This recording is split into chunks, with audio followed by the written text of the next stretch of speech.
να πες πώς το είχε κάνει ο σταθερός μου όταν κόπηκε το ρεύμα στο σπίτι και μας ρώτησαν εκεί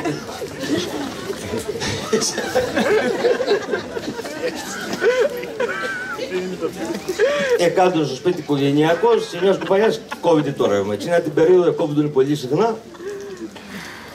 Και τάκαρε μια θηγατέρα και μουρμούριζε γιατί είχε το πιστολέτη και δούλευε και στάκι και τάκαρε η άλλη και μουρμούριζε γιατί ήθελε να κάνει μια εργασία στον υπολογιστή και έσωσε ο υπολογιστής και μουρμούριζε και η συντέκνης γιατί μαγέρευγε και έσβησε το αμάτι του φούρνου.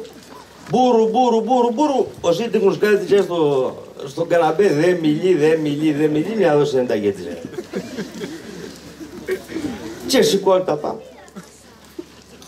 Μα ανάθεμα το μρε για ρεύμα να πούμε δηλαδή εκόπηκε και θα φέρετε τον κατακλυσμό.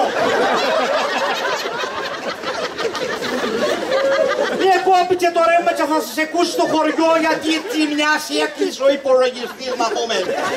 Θα είσαι στάθησε το πιστολάκι η μάνα.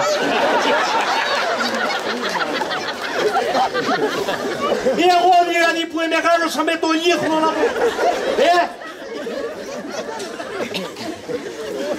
Ανάθεμα σας άψητες να πω. Και καθίσει στο καναπέ. Βάλε μόλι τη τηλεόραση να είναι ο Τζίμις.